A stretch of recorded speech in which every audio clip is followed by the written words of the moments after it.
So a very good evening all of you, and this is the GS3 mains module for Indian economy, and I have planned around 5 lectures. And what would be the objective of the session? There are multiple objectives. The first objective is to you have to make sure that all the students who are there, they can on the camera also if they want to.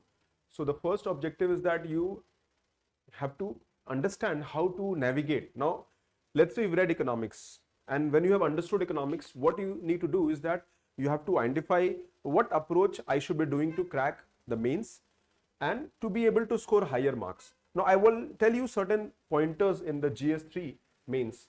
Normally, this is a low scoring paper, and as per the trend, if you see, I made a video on that on the YouTube about how the score is going low. And normally if people, but this year also we had a score of 120. One student got 120. So can we score 110?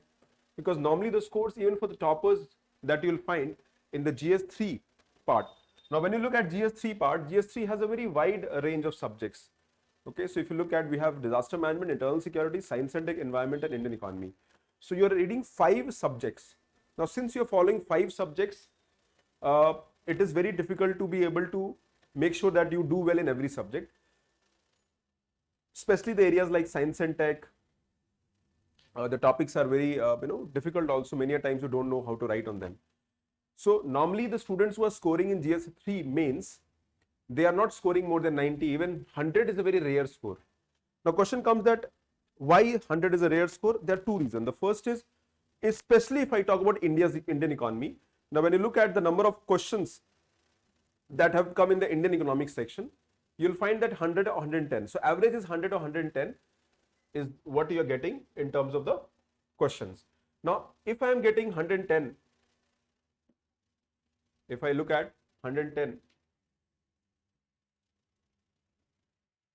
so this is 100 or 110 is what we are looking at. So 40% of the weightage of the GS, 40% or more is the weightage of economy only in the entire paper. If I'm able to score well here, things will make a lot of huge difference. And as a student of economics, I would advise you to maximize on this area, because this section can be scored very high if you just try to converge your efforts. And for that, we have to understand the micro themes of UPSC PYQs. Also, I'll be sharing the list of topics on which I'll be discussing sessions for the coming 5 days, and there'll be separate notes that you'll get on every topic. So you are going to get around maybe 120-30 page PDF, all the section together. Also, there'll be a specific topic I'll be taking from Indian Economic Survey, budget, and some topic in news which are there. So naturally, the objective is to be able to score very high. And remember, the themes repeat in UPSC. So if you're preparing for the mains examination, and if you're able to maybe converge the efforts which I'm giving in the 5 days itself, it will at least help you to score 10-15 marks higher than what you're scoring right now. So as a mentor, I would always advise you to look at the requirements of the exam. Now when you look at the mains paper, as we mentioned, now let's talk about Indian economy per se. So when you talk about Indian economy per se, now look here, there are 5 broad areas in which the GS3 economy questions are being asked. First is agriculture, land reforms, food processing and PDS. Now this section has a weightage around 50%. So you get 50% questions of the economy comes from here. So out of, you can look here, out of 100, 100 marks, you are getting 50 from here itself.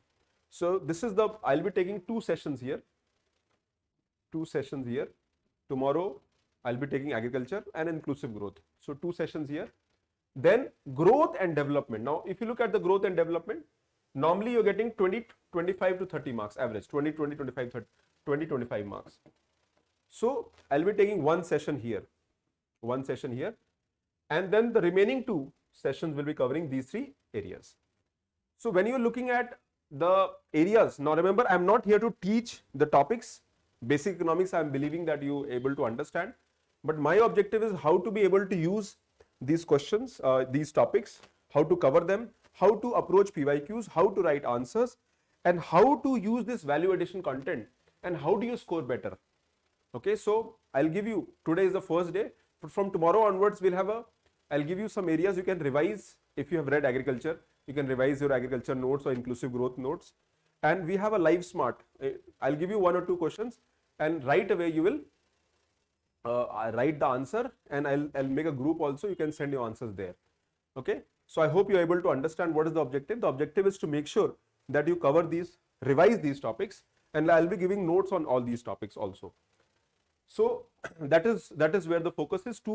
Top 2 lessons on agriculture, 1 on growth and development, and 2 on the remaining 2 topics. Now coming to the syllabus of the GS3 section. Now this is the syllabus. Broadly, when you look at the syllabus, one thing that you will find that UPSC is asking about Indian economy. So they are concerning Indian economy problems, all the 3 sectors: agriculture, industry, infrastructure. Also, a lot of the impetus is on the post-reform period, post-91, how economy has changed, how it has done. And most of the issues that UPSC is asking are linked with contemporary approach. For example, today we are talking about jobless growth.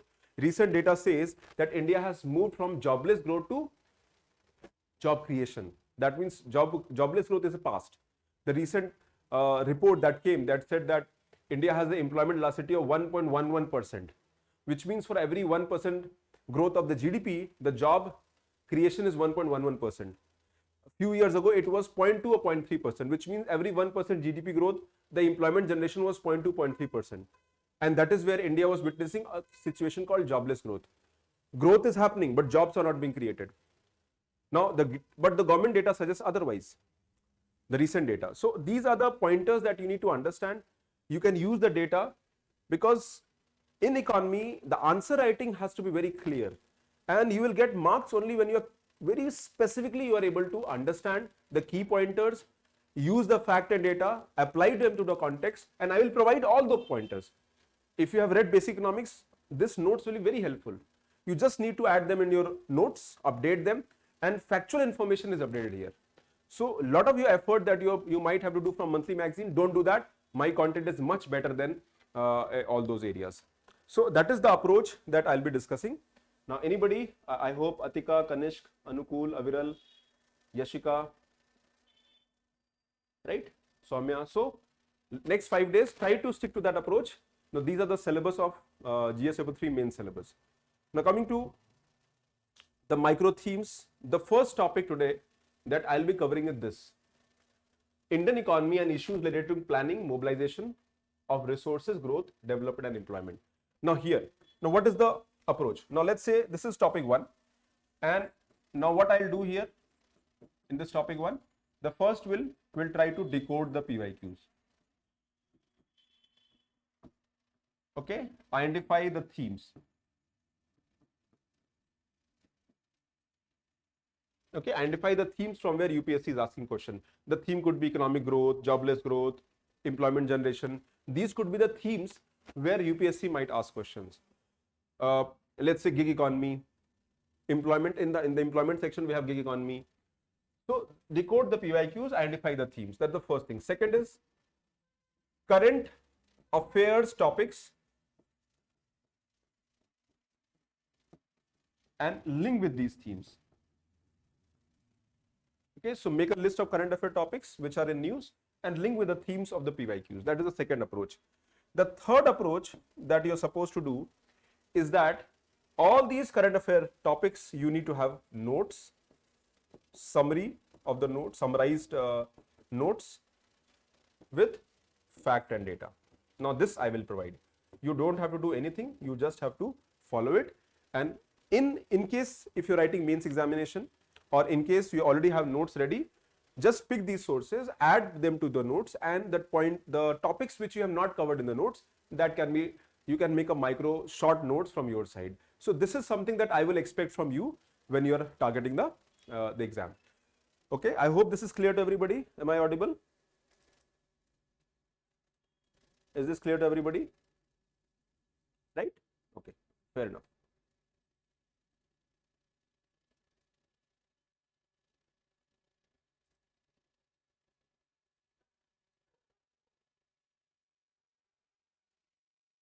Okay, fair enough.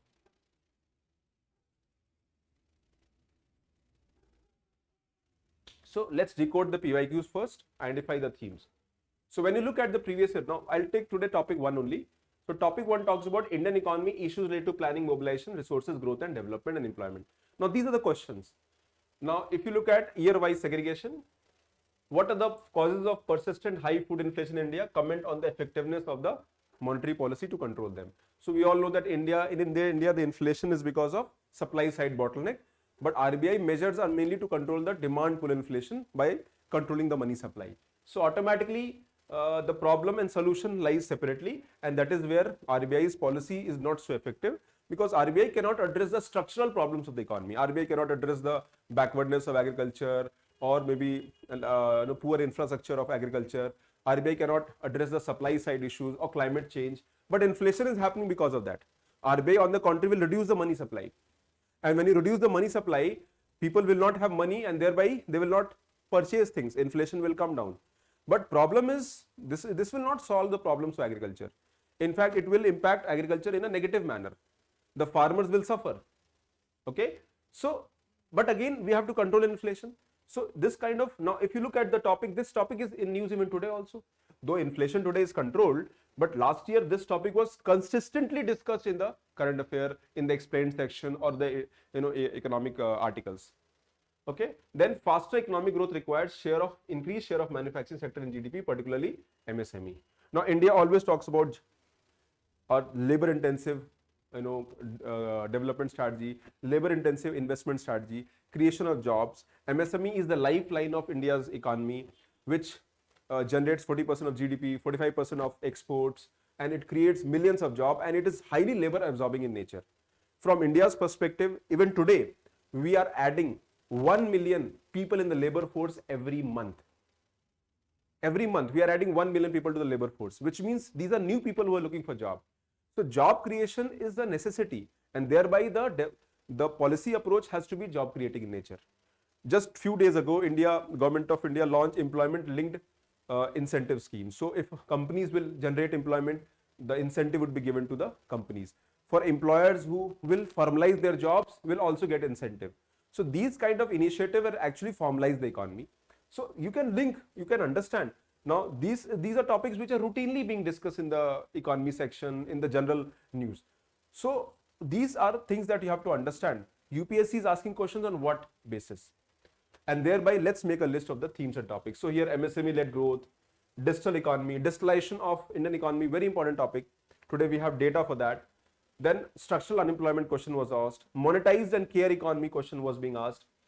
Okay, so labor activity. So when you know UPSC is asking question on jobless growth, employment generation, today it is inclusive growth, sustainable growth. If the topic is inclusive growth, let's say, okay, let's say the topic is inclusive growth.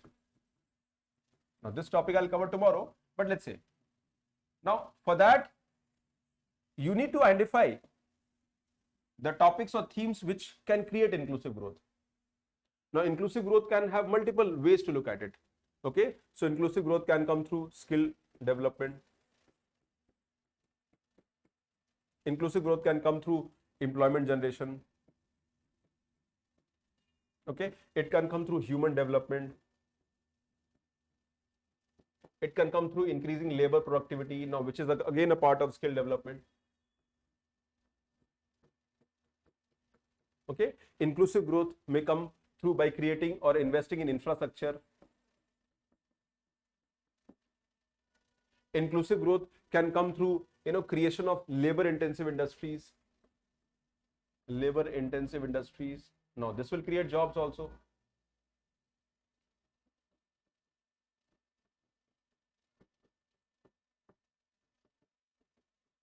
Inclusive growth can come even through service sector. Okay, we can promote infrastructure, urbanization, because 60% of jobs in India are coming from the urban area. So urban infrastructure, service sector, today tourism can be a big opportunity for. So I can broadly link with that. Inclusive growth can come through policy decisions where there is gender inclusion. Women are part of the decision making, women are part of the job. Just now we had a data that how women are part of inclusive growth, where women participation in the labor force in rural areas increased. Women participation women are getting more employed. The labor force participation ratio of women has increased. So women are getting more jobs in the economy, in rural area, in urban area. That trend has been very positive. So that is creating opportunities. We can link terms like, for example, gender budgeting, there is a term. So I want you to understand that once you're preparing for UPSC, your answer writing would be effective only if you identify the themes and topics, and these keywords have to be internalized, and identify data on every of these keywords. Make a list of those, and my notes will help you in doing that. It is not about writing. From tomorrow we'll do writing in the class also. So I'll just one or two questions. So it is not only about writing, it is about effective writings, writing smartly, and cracking the mains exam. So that is the objective. I hope you're getting what I'm saying. Supriti, Soumya, Kanishka. Yeah. Okay, fair enough. So now let's come.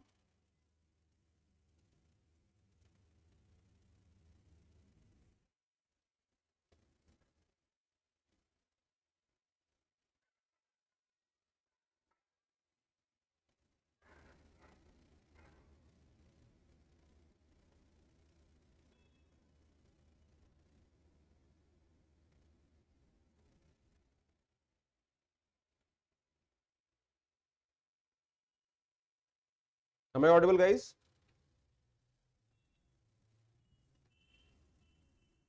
Okay, fair enough. Abhi tak, everybody has understood everything. Now let me share some topics. Now what I'll share this document with you, where every section, now today I am covering this section only, the section 1 part, as I discussed. Now these are questions that have come: taxation, GST, savings rate, okay, macroeconomic trends, you get that, savings of the economy, then investment, formal employment, investment, jobless growth, government schemes, gold monetization scheme came in 15-16, growth trends, service led economy, demographic dividend. Okay, so these are, when you see, the questions are routinely being asked. Last 5 years 9 questions have been asked. Okay, then inclusive growth and issues arising, this I'll be covering tomorrow, so I'll leave it for now. Then government budgeting will do in this. Then agriculture, again this I'll be covering inclusive growth and agriculture tomorrow. So again, when you look at these themes, now questions are being asked from here: e-technology, e-governance, direct indirect subsidy. So in UPSC, when you talk about the mains examination, okay, so in the GS3 economy section, there are two types of broader questions that has been asked. One is the direct questions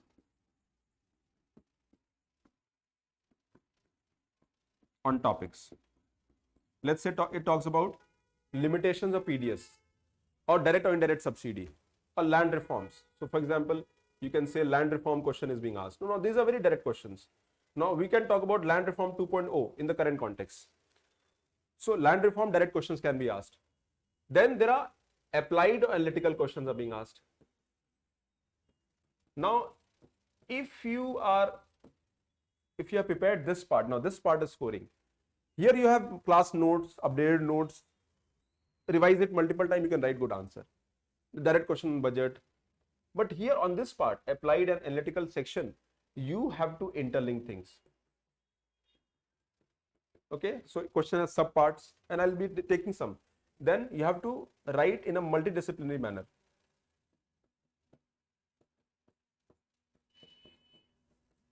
Which means not only economy, you link with environment, you link with governance, you link with maybe cultural thing, you link with society. So this will fetch extra marks. How do I get 10 marks extra from the majority of crowd, 10-15 marks extra?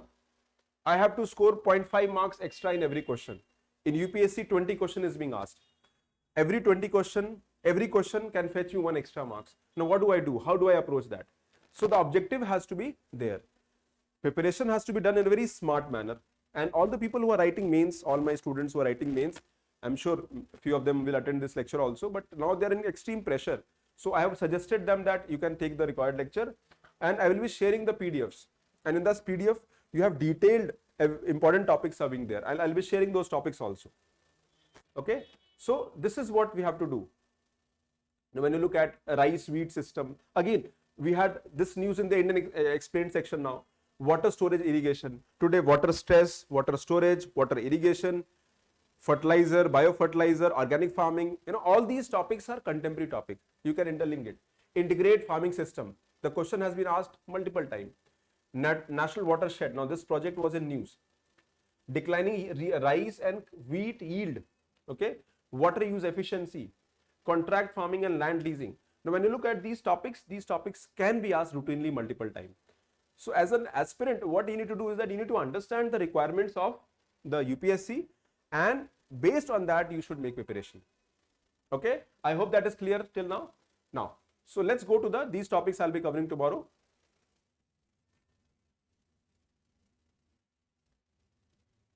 Then food processing, very direct questions can be asked here. Land reforms.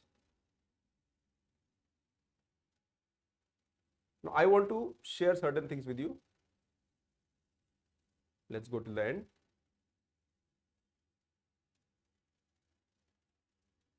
Now, so let's talk about the micro themes. So this is the topic, micro themes. I've already just taken these themes also. So micro themes are jobless growth, capital formation, monetized economy, demographic dividend, decline of economy, GDP, savings rate, labor activity, monetary policy, MSME economic growth, planning commission versus Niti Aayog. Now again, as I mentioned, there are static topics. They can ask question directly on the planning commission versus Niti Aayog, which means your notes have to be ready. So first of all, your static notes on every topic has to be thorough and ready, and you have to update also. For example, if Niti Aayog is always in news, but let's say there's something happening in terms of activity. Now UPSC might ask questions from there. So once you are doing that, you have to be clear what kind of questions can be asked. Identify those themes, and UPSC will help you to reach the question as well as answer. Employment, underemployment, urban development, all these topics are there. Now let me share some current based themes from this topic. So I'll be covering these topics. So what are the current based micro themes from topic 1? Green GDP. Again, as I mentioned, the objective is not to, I'll be taking some topics, few topics, and we'll be discussing them. But objective is not to maybe teach you in the class, but to help you. From tomorrow, we'll be doing answer writing also. I'll give you some themes to cover. Green GDP. The topic that I've covered today here on this part, you have to revise it. I'll share the PDF. And from here, you can, on these topics, I'll give you 2-3 questions on the class itself. In the end, you will write. Now, green GDP. Why it is being discussed? Because of environmental damage, because of because of pollution, because of climate change. Now, green GDP is a way in which all the environmental losses, degradation are being considered in the accounting part of the GDP. So, for example, GDP is growing at 8%.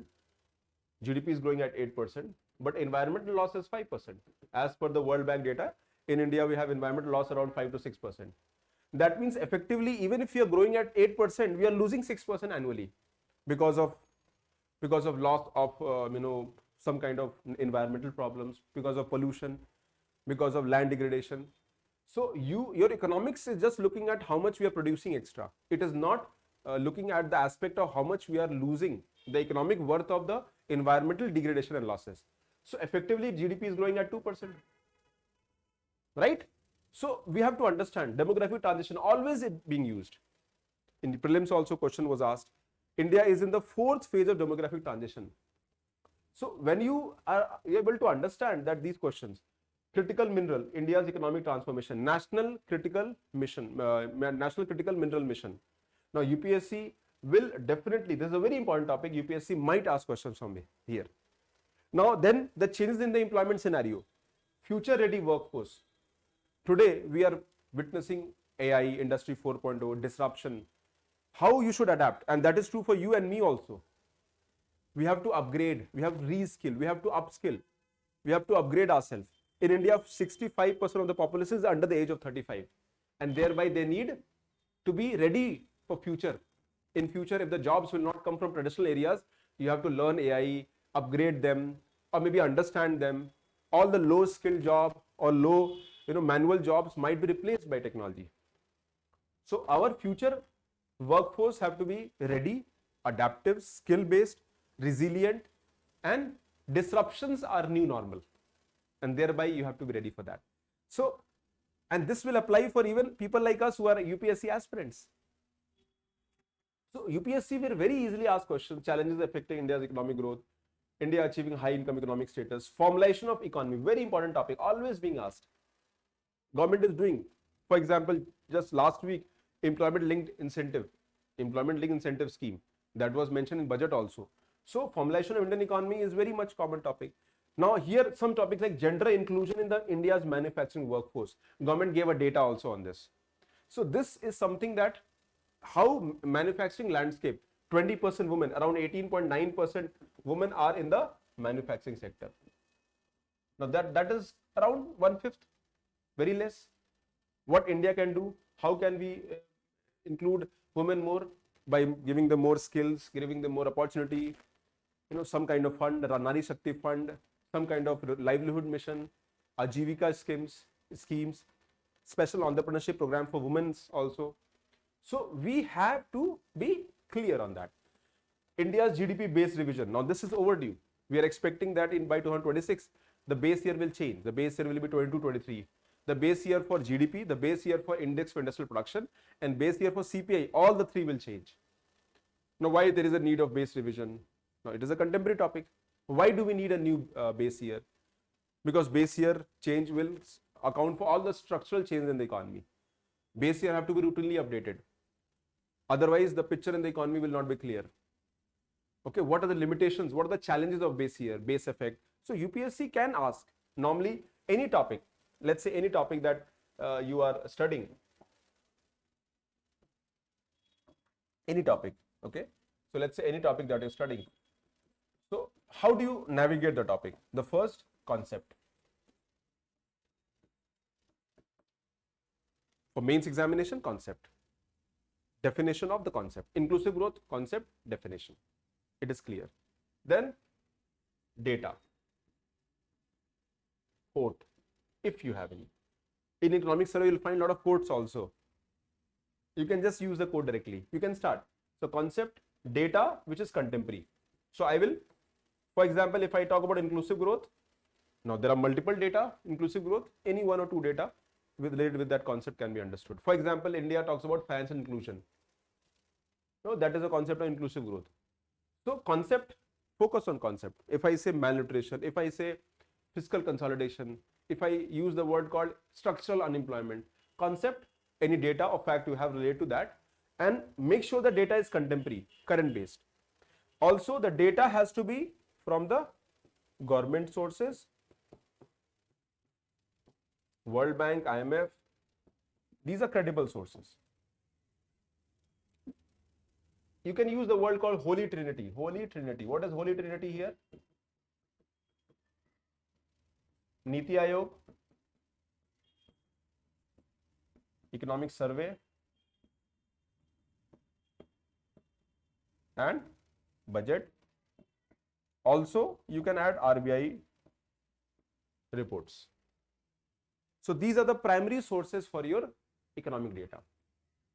Government sources can come, Ministry of Statistics and Program Implementation. For employment, we have periodic labor force survey. NSO gives data. Now census data will come. So in future, you can add census data. Not today, but in the coming census 2011 data is old. Okay. So whenever you are navigating a topic, concept, 1 or 2 line definition should be there. 2 to 3 line definition. And link with the current data. For example, the same thing. Gender inclusion in the manufacturing workforce. So women participation in the labor force is around 40%. And women, especially in the manufacturing sector, is around 18.9 or 20%, let's say. So you can link the data, current data coming from this source. Then the second is, moment the concept is clear, then now any issue will have any concept will have certain issues. So challenges, if there are any. Inclusive growth, what are the challenges? Okay, again here data would be needed. The growth is unemployment rate, inclusive growth, unemployment rate is higher, let's say, or gender inclusion is not there. The same data can be used. The same data can be used in a positive manner also, negative manner also. Poverty inequality is higher. Now, for example, government has said, as per the World Bank data, the poverty in India is around 5%, as per the $3 the poverty line method. So in India, poverty line is, we are taking extreme poverty, $3. And $1 is how much? 20.6 rupees. So $3 is the poverty line of World Bank. But this poverty line is for extreme poverty, for poorer nation. For lower middle income, it is more than $3. It is 3 point something dollar. So by that account, the poverty in India is 26%. The Congress, the opposition party has said that the poverty in India is 27%, but government is saying that poverty in India is 5%.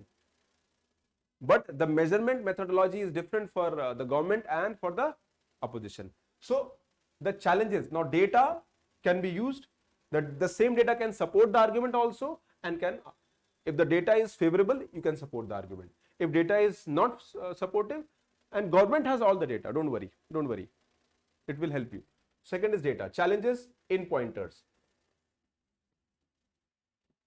Okay, and this should be like subheading always, and I'll show this to you.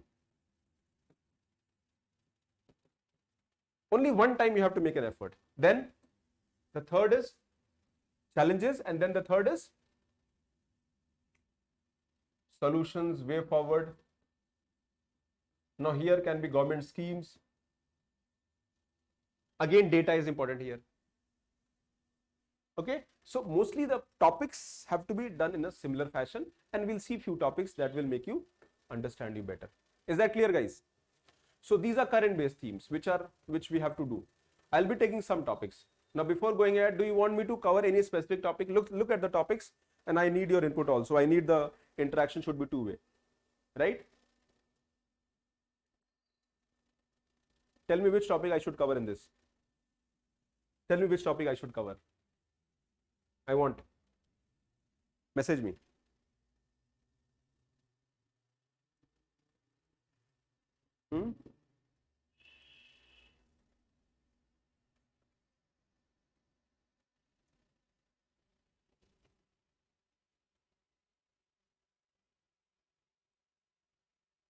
Tell me, anybody? Just message me. India's GDP base revision. Anukul is saying India's GDP base revision. Okay, chalo. Let's do this topic.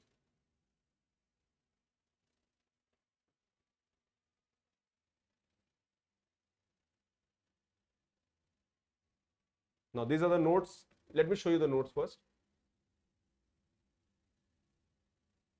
These are structured short notes I have created. Now remember, these are not micro notes. These are short notes. Okay, these are topics I mentioned.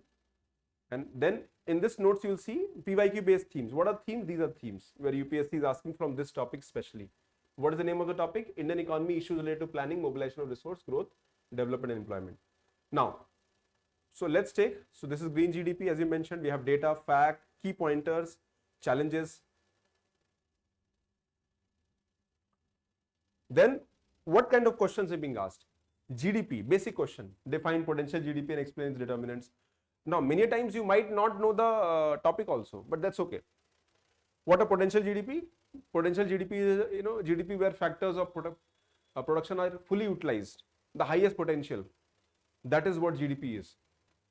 Okay, the factors that have been inhibiting India's realizing potential GDP. Do you agree with steady GDP growth and low inflation have left the Indian economy in good shape? Give reasons to support your arguments. Okay, so for your GDP growth and inflation data, trends, and you have to interlink them. Okay, now let's cover the topic. I'll share this.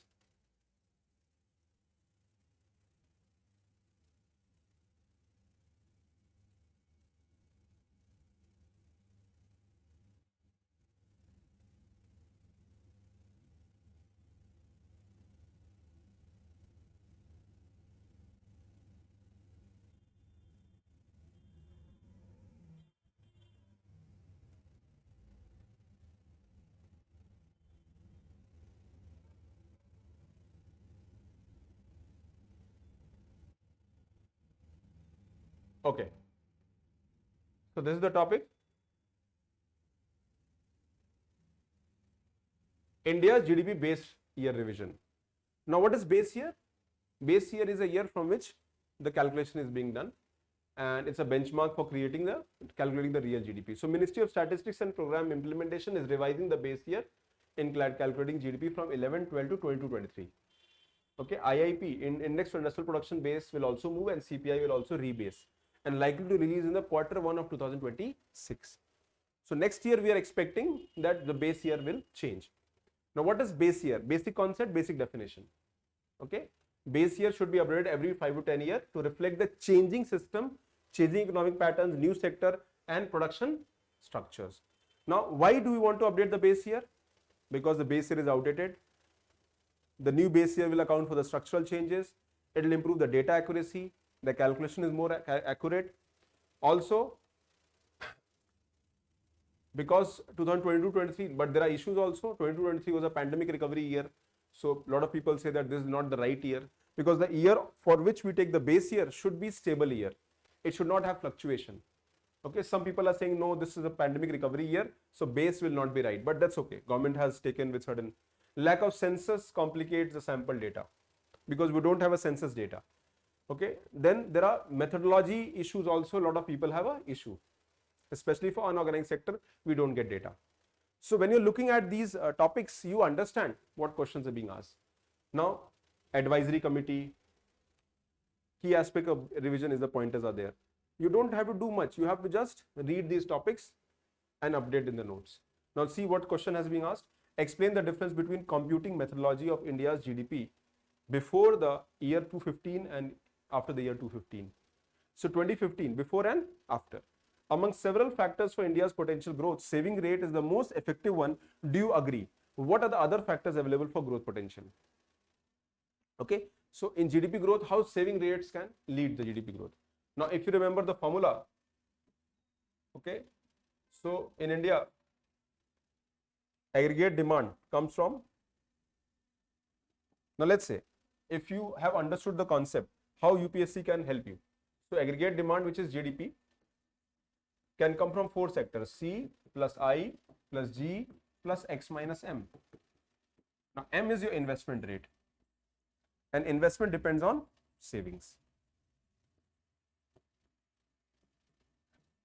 Okay, so GDP, if the saving is high, the investment rate will be high and GDP will be higher. Also, you know, capital output ratio. Capital output ratio. How much capital you are investing? How much? So this can also be inversely. Capital output ratio. So if we are investing, because investment has to be measured also. If you are investing, how much capital we need to generate the same output? So if the capital output ratio is low, you know, the GDP growth would be higher. Okay, so you need to know, you can use these concepts in explaining in the answers. Automatically UPSC will reward you good marks. The people who are evaluating, they know that you have understood the analytical part of the question, and you can easily link with that. But that approach has to be important. Similarly, let's say you talk about jobless growth.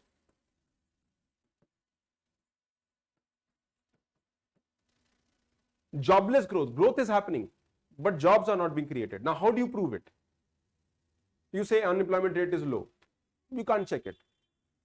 There are multiple ways. Disguised unemployment. Disguised unemployment.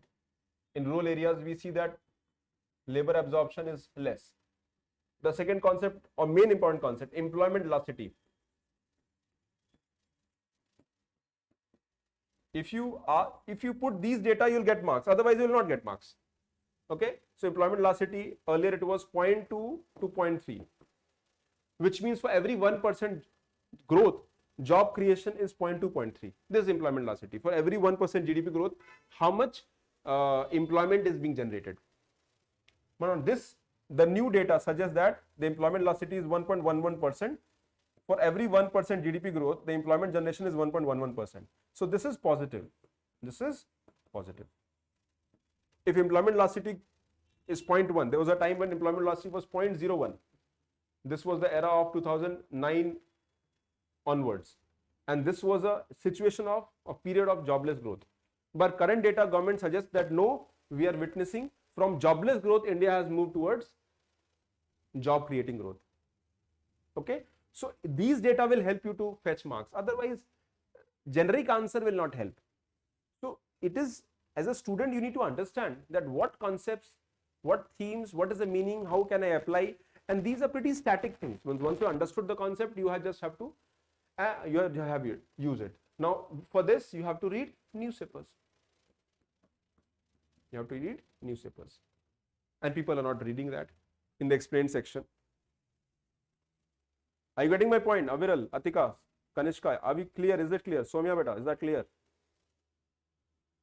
Amrit, are you able to understand? Supriti, are you able to understand? How can I use these concepts to write good answers? Random effort, no. Effort with outcome, yes. Is that clear? Yeah, fair enough.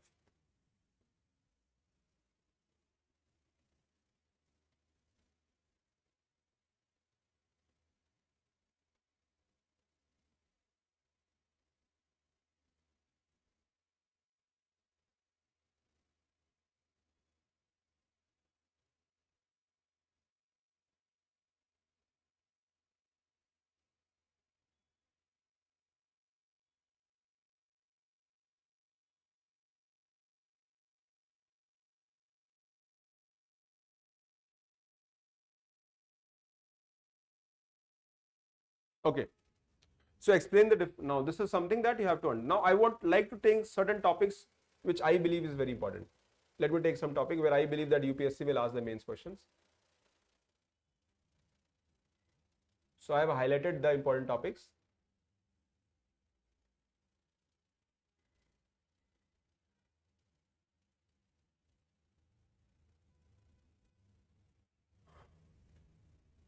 Now this topic I believe, gender inclusion for India's manufacturing sector, gig economy, India's emerging needs, and one more, economic disparities among Indian states. Now let's say you have notes, how will you use for the answer writing? Let's take one by one. Okay, are you ready? And future ready workforce skill gap.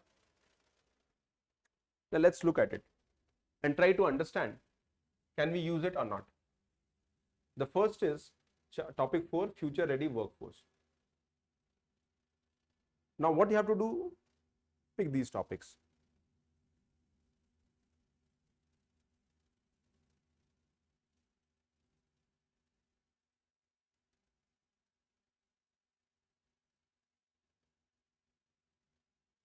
And the sources are pretty basic.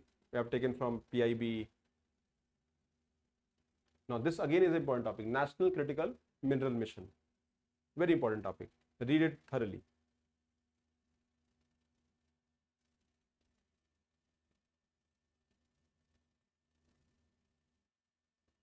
Okay, so future ready workforce. What do you mean by future ready is workforce? Workforce that India. Now what is the concept of workforce?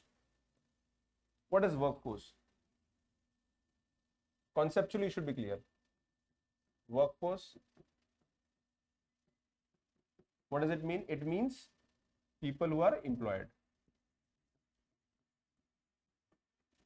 People with jobs are called workforce. So future ready workforce, how the workforce should be future ready. A workforce, why? Because India, or for that matter the whole world, is witnessing a rapid transition.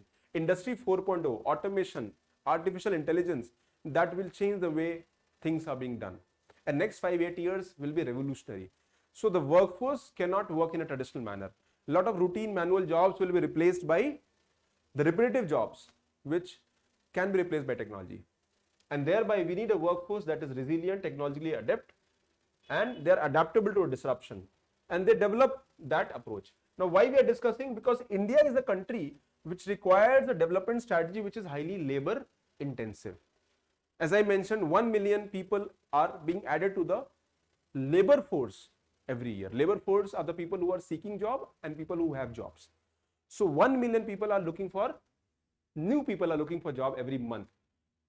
That means every year more than 1 crore people, new people are looking for jobs. Now that is an advantage and challenge also. So also 65% of India's population is below the age of 35 years. Now these are data that you need to know. So what are the challenges? As per World Economic Forum report 2025. Now this topic is coming from World Economic Forum report. technological disruption and green transition. So because of green transition, the jobs which are traditionally coming from the linear economy will not be there. Today we talk about circular economy. So technological advancement, digital access expected, 60% of employers identifying them as key influences. Okay, digital access expected to top driver. That means any change in the technology, either you are part of the technology or you are obsolete. So 50% expect economic factors such as automation and job displacement to reshape the industry. Green transition driven by climate mitigation and geopolitical. Creates 170 million new roles, especially in the renewable energy sector and sustainability. 17 crore new jobs would be created in these sectors, especially in India. Job creation was a job displacement. Job will be displaced and new job would be created. 92 million roles could become obsolete. Now you can use this data. Now 92 million job might be obsolete because of AI, data science, green technologies and digital finance. Then skill gap and retraining. Now again very important. Skill gap and retraining. 59 out of 100 workers will require training in analytical thinking, soft skill and technological literacy. So we need to be, the workers have to reskilled, use word like reskilling, upskilling, okay, restructuring, right sizing will happen in the companies. The right people will remain and other people will be removed. So key sites to the World Future Skill Index regarding India. Now leave it, you can use the data. In India, we have, as I mentioned, demographic dividend. We have workforce or working population is higher and 1 million people are being entering in the workforce every month. Then economic competitiveness. Our skilled workforce will contribute directly to GDP growth, add to the value to the economy and create an Atmanirbhar Bharat. Now what you need to do is that once you are reading these topics, now these are subheadings, okay? Why? Demographic dividend, okay? So you can make a small key pointers. Demographic dividend, economic competitiveness. These are subtopics. You would have to remember these terms and any fact related to that. And you have to understand it so that if needed, I can explain in one line. Okay, global competitiveness, harnessing global opportunities, social stability and equity, you can use it. So instead of reading everything, you just need to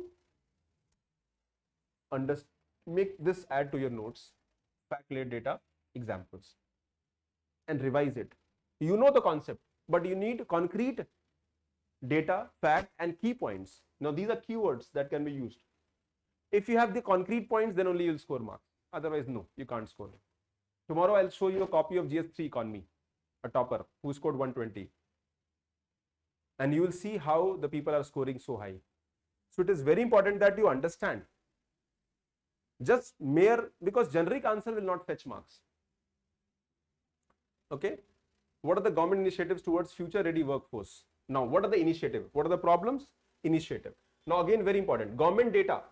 Now, normally, let's talk about government data. Skill development mission, Skill India mission, 5 million to be workforce to be workers, PM Kaushal Vikas 4.0, Sankalp and Strive projects, World Bank aided. Now, everybody knows Skill India. Everybody knows PM Kaushal Vikas Yojana 4.0. But very few people will write about Sankalp and Strive project. Bring them in your notes, add them. Focus on institutional capacity and skilling ecosystem reform. So whenever you are studying, look for that novelty element, the points, the data fact, add in your answers. First, add in your notes. It will take some time. Instead of reading directly from this topic, add it. Let's say you've not made notes, you can read directly. But let's say you have made your notes, you can add these in your class notes or the structured notes that you've made. And after that, you'll find that learning would be very effective, the revision would be very stronger. Are you getting my point? Samajh mein aa raha hai? Able to understand? Here I am teaching you how to use them in your answers, how to develop them. Okay. Then digital infrastructure in India, Diksha and Swayam platform for e-learning access, PM e-Vidya and BharatNet to bridge urban rural divide. Okay, so we have national education policy for multidisciplinary education, entrepreneurial ecosystem by Startup India, Atal Innovation Mission, National Innovation Foundation, skill-based entrepreneurship. Now, what are the challenges? Skill gap. Only 46% of the graduates are employable. Now, use this data. As per India's skill report, only 46 point graduates are unemployable. Add in your notes. What are the challenges? Maybe you already know you have notes. In your notes, maybe data is there. Add this extra data. As per NSDC 2023, 5% of the workforce is formally skilled. Now, these data is 80% for countries like Japan, more than 95% for countries like South Korea. South Korea is high skilled manufacturing. Very important. They invested heavily on the education and health of the population. And the current generation worked hard so much, and they made sure their children, they are highly skilled. And today you can see, even though such a small country like South Korea has transformed the way manufacturing happens, high skilled manufacturing. Many top firms of the world, they come from a very small country called South Korea. So such kind of data can be helpful. Okay, aspiring mind, 83% engineers unemployable. Now, instead of digital, only 31% of rural household have internet. Now, these are challenges for skill and digital divide also. Only 29% rural India has internet access as per National Family Health Survey 5. Faculty and curriculum gap, lack of experimental learning. India ranks 101 out of 132 in Global Innovation Index. That means we still have to a long way. Just India invests 0.7% of GDP. India invests 0.7% of GDP, unlike USA 2.8% and developed countries 3%. So low R&D investment. Use this data in your answers. India faces 60% patent per million, unlike China 1200 patent per million. This World Intellectual Property Organization 2023 report. So China is, from the per 10 lakh people, China is putting 20 times more patent filing. Okay. Less than 10% of industries collaborate with industries. Okay. Weak academia industry. So the point I want to make here is that these are the pointers, and if you understand them, how to, instead of reading mindlessly, don't do that. Read very structured manner, understand the topics on which UPSC will ask, update them, add them to your notes, add the factual data. And good thing is that today technology can be used. ChatGPT can be used very effectively. Then way forward, again, the government schemes you can put. Okay, AICT NEET platform, apprenticeship bill, green curriculum sustainability, curriculum overall. Okay, R&D, double R&D investment, 1.5% of GDP. The inclusive infrastructure, invest in public Wi-Fi, rural digital lab, regional language, PM Vani, monitoring and evaluation framework, use of AI and big data to access skilling program outcome, create national skill preparedness dashboard. Okay, global best practices, use focus like Finland, focus on live learning models. Germany dwell. You can use international experience also. Just put it that data. Singapore's skill future, 4,000 credit per citizen for lifelong learning. They are putting money in your account so that you can learn. Germany dual education system, 550% youth in vocational training. So when you will update these topics, they will be very helpful. Also, I have put it here. The urgency of aligning educational strategy with evolving global demand cannot be overstated. India stands at a historic juncture where its demographic dividend, digital push, and development aspirations can be harmonized through strategic skilling and educational reforms. Okay, so these are and the idea is to attain the Lakshya of Viksit Bharat 2047. Roadmap lies in bold, collaborative, and innovative reforms. Now you can use this word, bold, collaborative, innovative. Now these are keywords I want in your answers. Across institutions, industries, and policies, powered by data, driven by inclusion, steered by foresight. What a line. Powered by data, driven by inclusion, and steered by foresight. Learn it. Try to add it in your notes. Revise it multiple times. Driven by data, steered by foresight. Nobody can stop your score. You will do because people who are getting selected, they are doing these things very effectively. Okay. So as a mentor, my objective would be to be able to help you there. Now let's see question. Economic growth in recent past has been led by increase in labor activity. Explain this statement. Suggest growth pattern that will lead to creation of more jobs without compromising labor productivity. Now what is labor productivity? Is something that you need to know. Now let me cover this topic, formulation of, I will cover now few topics. Till here everything, am I clear? Anukul, Aviral, Soumya, Kanika, Amrit. Clear, right? Now Kanishka, do you think the session is helping you? Is it helpful? Do you think session is helpful? Do you think that it will help you to score better marks? Normally people, they don't make effort in such sessions. They believe, "Arey re kar lenge, I will do it, I will make no notes." But here it is important. Okay, so let me cover this topic: formulation of India's economy. Now let's say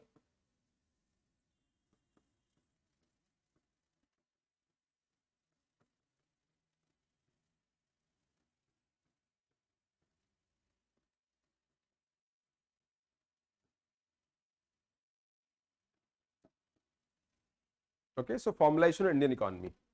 Now let's cover this topic.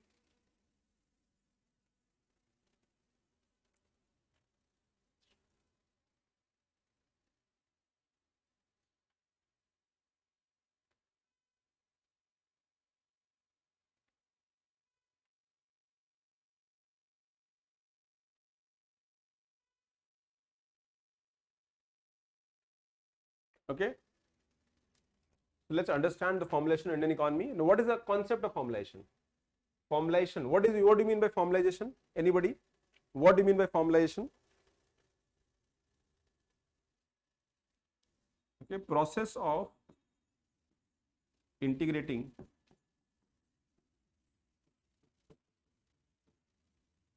integration of informal jobs to formal jobs.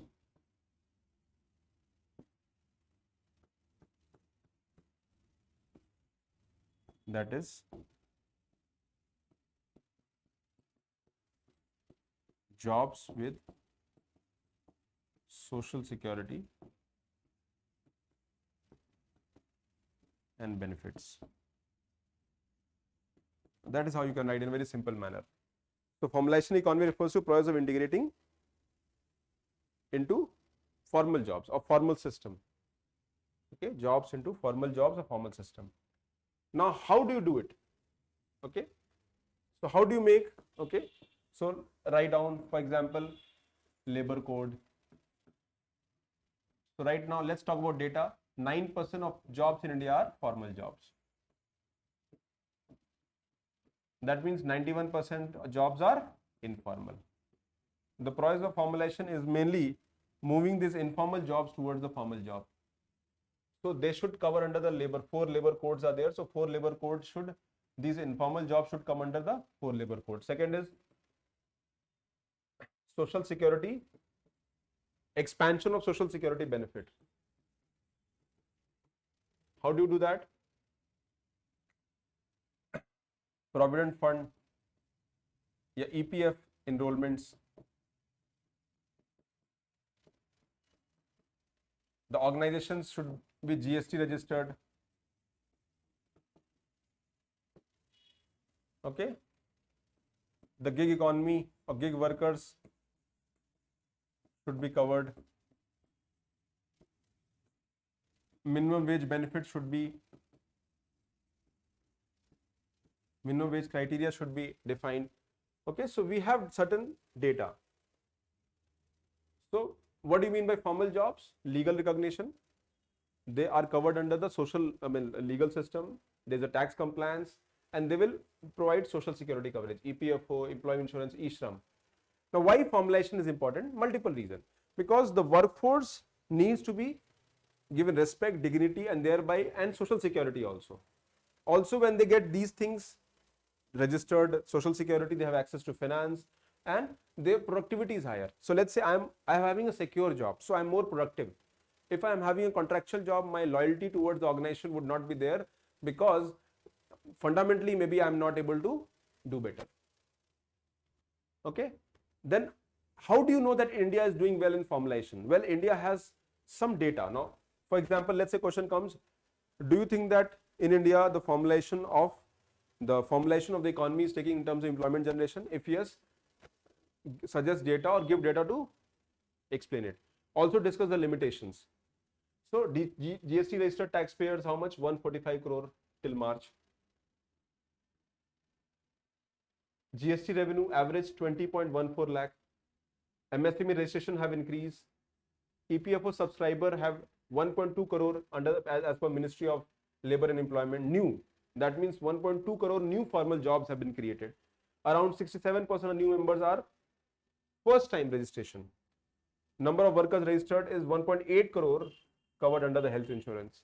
Now, when you are giving these benefits, the employment is more secure, society is pensioned and benefits. E-Shram portal, 29 crore people have been registered as per June. 29 crore people are registered as per E-Shram portal. Now, if you register as per E-Shram portal, the benefits will accrue to you. The benefits will come to you.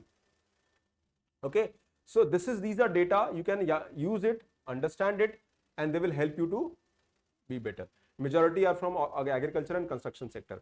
52% of women. That means there is a gender inclusion also here. More than half of the formal jobs which are formalized are women. That is a good data. Then digital payment. In India, UPI and digital payments have transcended new levels. Income tax returns. The last data, 7.5 crore people have filed income tax. Okay. The tax base is widening. Then production linked incentive scheme, MSME Udyam portal. Udyam registration is around 2.4 crore MSME. Now, when you do these things, you have data. Now, automatically you can link with these data. You need to know five government scheme on these topics. 5 data points from primary sources. इसको लिख लीजिए, write it down somewhere, revise it multiple times, incorporate them in the answer. Think consciously, revise them, and always identify the specific keyword. Okay. Now, again, what are the challenges to formulation? High compliance burden. People don't want to make GST registered form because they have to pay taxes. Labor laws are tough to follow. Compliance burden, cost will increase. Government support is less. The organization is smaller. Then resistance from informal sector due to fear of taxation scrutiny. Low digital literacy. People awareness is not there. Fragmented implementation of labor code not being implemented. Informalization within formal sector. That means there are contractual and gig worker. Even though Swiggy, Zomato, Uber, they might feel that they are formal sector, but they are creating gig worker. Gig worker are worker who do not come under formal jobs.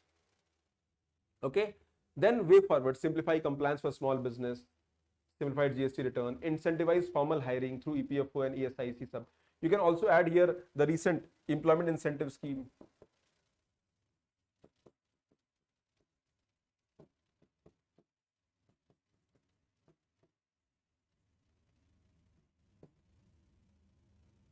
Employment linked incentive scheme, ELI. Okay. India is witnessing, now see this line, you can directly use, India is witnessing a rapid phase of formalization driven by policy initiative, digital transformation and financial inclusion. Because if you have bank account, access to finance, access to credit, however to sustain and deepen this trend, it is essential to focus ease of doing business, targeted incentives and universal social security. Very easy. So I want you to read these words so thoroughly, write them somewhere, read them so many times, read them, it is internalized. Now see this line from Code for Economic Survey. Nearly 50% of India's workforce is now under some form of formal social security coverage, a significant leap in India's economic formalization journey. Now that is coming from Economic Survey, which means half of India's workforce are some in other form are formalized. Now this is a data which will suggest the formulation is there. But you can also discuss the challenges. Is that clear? Is that clear? Okay. Now I will take some important topic, few more topics, and I'll be sharing these topics after the. Now I want to share this topic, gender inclusion.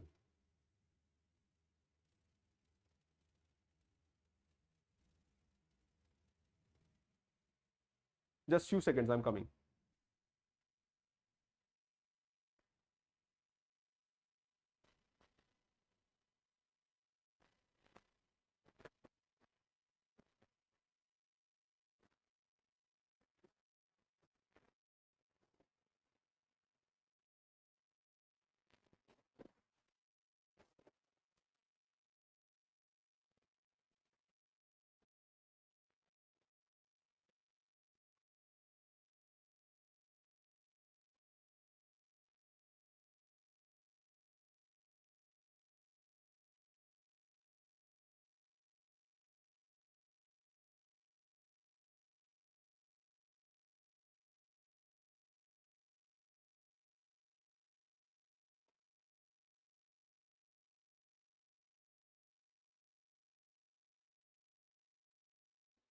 Okay. So, gender inclusion in India's manufacturing sector, very important topic. Now, because we are living in an era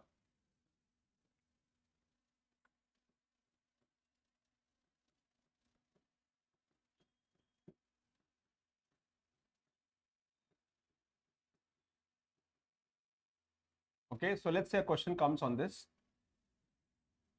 and tomorrow I'll giving questions also.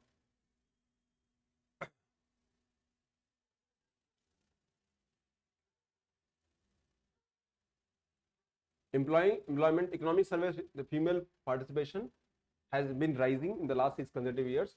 Annual survey of industries, employment in organized sector has also recovered. Now, women comprised of. Now, moment manufacturing come, you need to know the role of the manufacturing sector in India's economy, its GDP contribution. I'm sure this is there in your data. How much export, employment generation, labor intensive. Okay. Then you come to the concept of,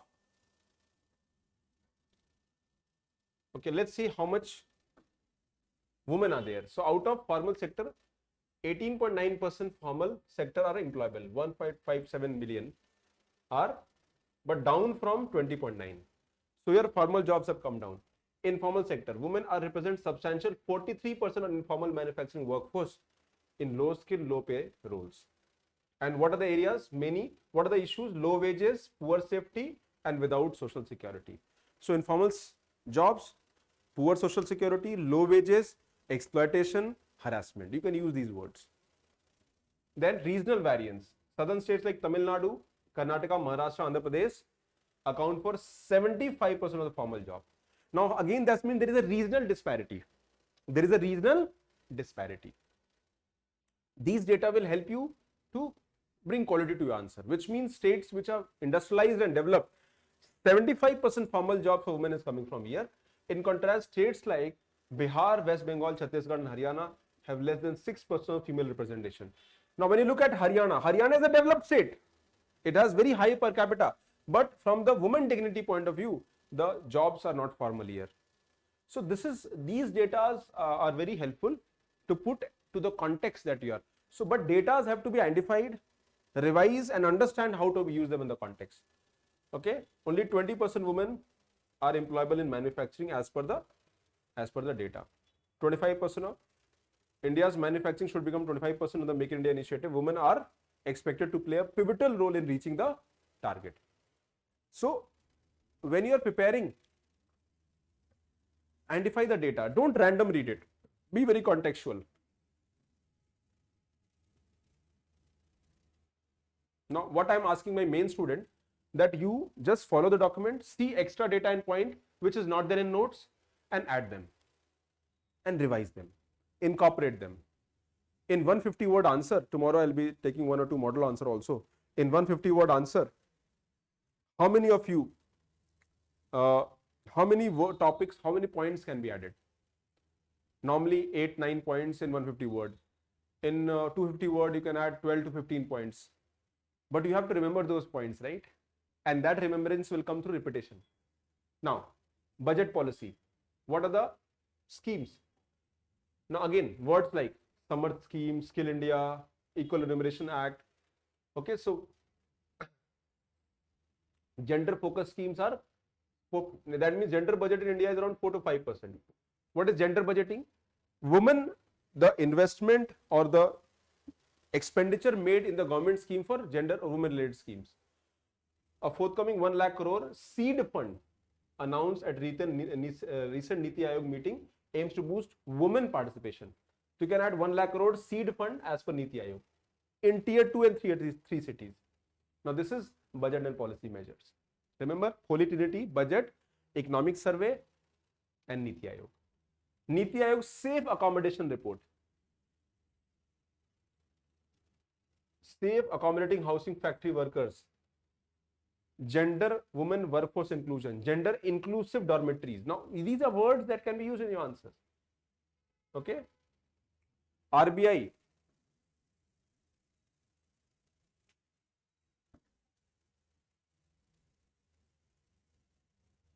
Reserve Bank Innovation Hub looks at nurture women entrepreneurs in manufacturing through fintech and innovation support. You have so much data, you don't have to go outside. 7-8 pointers can be taken. India's formal labor force participation hovers around 30% among the lower. World Bank and IMF argue that closing gender gap could unlock additional 2 to 3 trillion, accelerate growth by 1.5% annually. So such data can be very effective.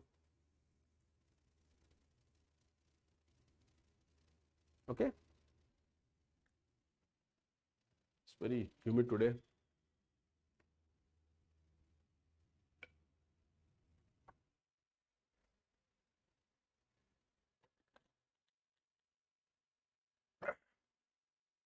Okay. Now this one more topic I'll cover. Now these are data, one plate, one place, everything summarized. Use data directly. Gender budget 4.35%.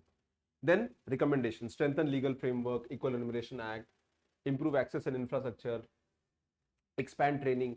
You can add here workplace safety norm. You can add from Visakha guidelines. Then access infrastructure, safe work, child care centers, crèche centers. As per safe guideline, you can put here Niti Aayog. Expand training, boost female entrepreneurship through Niti Aayog Seed Fund, PLI, Mudra Loan, RBIH innovations, and catalyze women-led manufacturing ventures. Okay, so all these data can be very effective. So my objective is to help you to use the data. Gender budgeting has been 2.23 lakh crore, 24-25, approx 4.5% of total budget. Now these are schemes. Samarth is for textile sector skilling, PM Vishwakarma Yojana for women artisan, PLI scheme for electronics, textile and pharma, emphasizes job creation with gender component. Okay, so this is how it can be done.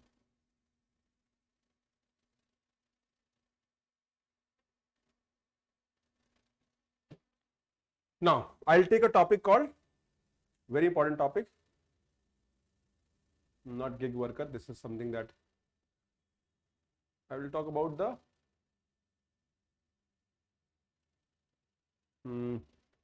the topic about economic disparities among Indian states. I want to cover this topic, very important topic for mains. In fact, in the last year's mains paper, in our test series, we had this question also.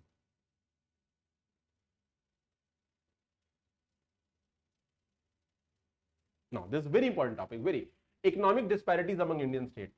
So, it is being discussed. Now, India is growing at a growth rate of 8.2%, but there is stark differences in different states. So, interstate economic disparities are visible in terms of infrastructure development, job creation, employment generation, per capita income, and human development level. Okay, so we have to bridge the gap. Now, let's see some data. So, for example, GSDP. Maharashtra's GDP is the highest, 38 lakh crore, 39 lakh crore. Bihar is 7.8 lakh crore, which means Maharashtra is 5 times bigger in terms of GDP, or more than that in comparison to Bihar. Goa is 5.22 and Bihar is 7.8. You can compare Goa. Per capita income, Bihar is 59,000 and, sorry, this is per capita income. Bihar is 59,000, Goa is 5.22 lakh. An average Goa person is earning more than 40,000 per month, whereas in Bihar it is 59,000. Sikkim 4.6 lakh, Haryana 3.2 lakh, and Uttar Pradesh 86,000, Jharkhand 1.1 lakh. As per poverty, multidimensional poverty index, Kerala is 0.55%, less than 1% people in Kerala are poor, and the same number in Bihar is 33%. So 1/3 of the Bihar population is multidimensionally poor. So these are data where you can compare. Now you can't remember every data, but at least 4 or 5 data can be used to explain the context and substantiate your argument. My argument is that India is growing, but there are some states which are doing much better at the cost of others. States like Bihar are creating jobs. No, they are sending jobs or sending labor people or labor to other states. So these are challenges. Now, in Gujarat, 28% of GDP, 28% state GDP is from industry. But in Odisha, Bihar, it is less than 15%. That means the level of industrialization is much higher in states like Gujarat, Maharashtra. Maharashtra and Tamil Nadu are top FDI recipients. Okay. Maharashtra FDI equity was 1.2 lakh crore, Karnataka 83,000, Bihar, UP less than 500 crore. So how do you expect the countries will, the different parts of the states will grow if the disparity is so stark?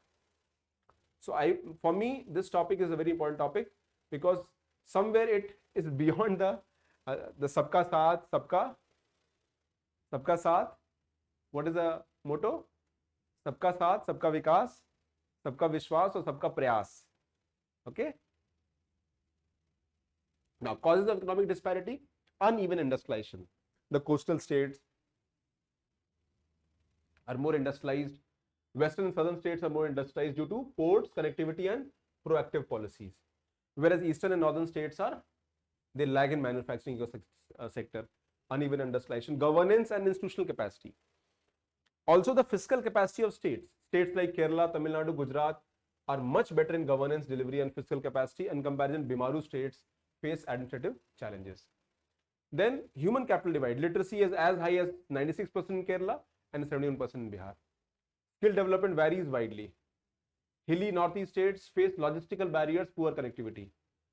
Natural disasters are more happening in these states, so they also limit the.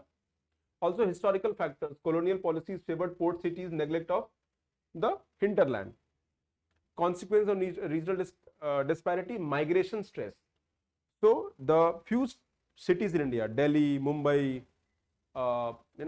Bengaluru, Surat, there is huge migration happening. Now, these migration is creating son of the soil theory, socio-political tension. You can give example of Maharashtra, the Hindi controversy in Maharashtra, demands for special category states like Bihar because of lack of development, uneven health, education, gender equity, and infrastructure access. Okay, fiscal pressure on central schemes to maintain balance. Now, you can also give the challenge of here, I have not added, but 16th Finance Commission can be added. Now, 16th Finance Commission automatically is creating problem. Now, 16th Finance Commission is trying to create that balance by giving more to the states which are backward. But here the other states have a problem. Now, other states have done well in infrastructure, in population control, but they are not getting money from the pool of the government. Okay, so these are the aspects. Then coming to the government scheme, how do we reduce the economic disparities or disparities among the states? PM Gati Shakti, infrastructure integrated approach. The integrated infrastructure for lagging state. That means they are developing infrastructure more in the states which are backward. Aspirational district program. 112 districts in India, backward districts. Many of them are in the Jharkhand, Odisha, UP, Bihar. Okay, I'll give you a very important concept. And I ask this question routinely in the UPSC, and a lot of people don't know. You know, the concept of Bimaru state.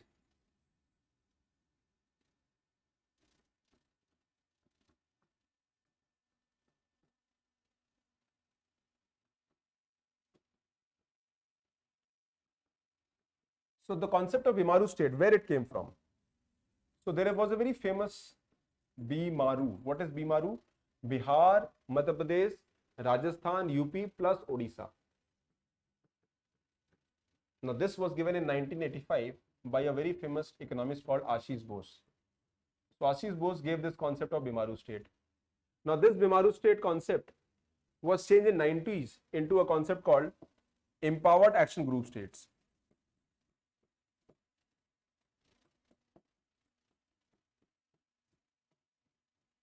Empowered EAG states. Now these are states which required support. Okay, so we identified. Now here we have Bimaru plus Odisha. Now Bimaru, so these mainly the same state. So what are the states here? Bihar, UP, MP, Rajasthan. Then Bihar we have Jharkhand. In UP we have Uttarakhand.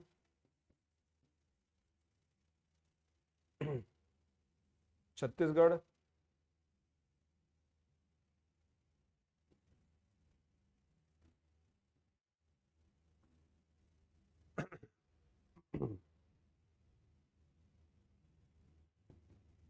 Odisha.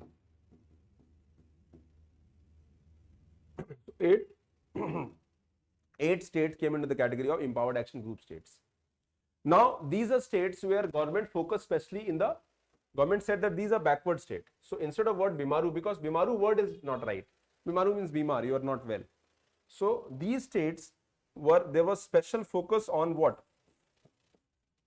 Socio-demographic indicators. So government said that these are states, these are empowered action group states. I have to work especially socio-demographic indicators have to be improved.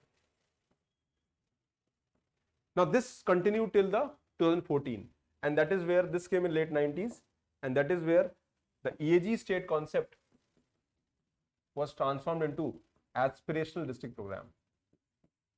Now what is aspirational district? Instead of state being backward, we have to identify the districts which are backward.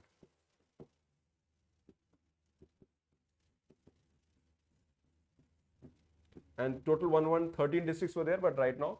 So now Niti Aayog is targeting these districts and saying that we have to develop these districts. Now what exactly it is doing? That it is creating, there are indicators and all the government schemes are being implemented and monitored. So monitoring is done, implementation is done, Niti Aayog team is involved, the state government team is involved. So there is renewed focus on these districts so that they do well. For example, we have most of these aspirational district programs are in Chhattisgarh, Odisha, Jharkhand, UP, Rajasthan, MP. So automatically when these 112 districts, these are most backward districts of India, and these are aspirational, that means tomorrow they will do better. Also this ranking of these districts in terms of improvement. So Niti Aayog has come with a lot of comparative approaches. Comparative federalism is there, cooperative federalism is there. So these words have to be used in the answers, remember. Okay, so that is how the concept of aspirational district program came and this concept started in 1980s. Very few people know that. Udan scheme for air connectivity in the remote areas. Then finance commission transfers to the poor or backward states. Special category states like Northeast and Jammu and Kashmir, which requires support so that economic disparity can be. Then one district, one product, PM Vishkarma and Skill India in backward areas. PLI scheme is rolled out across regions, including for electronics and UPA textile in Bihar. So what I'm telling you that you just have to remember the data, the examples, some schemes, and use them in the answers. Nobody can stop you from scoring well. Then the next is way forward. Way forward. Balanced federalism. Now I want you to use this word. Okay. Digital inclusion.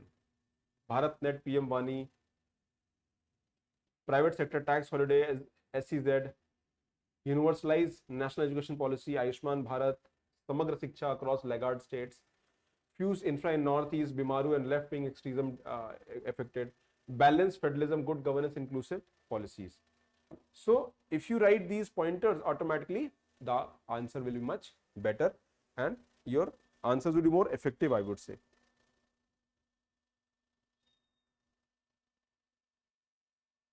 Anybody has any doubts?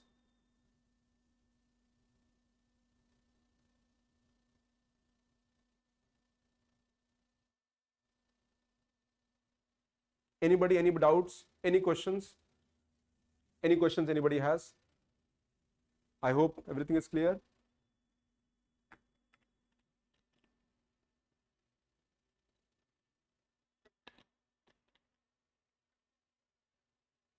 No doubts.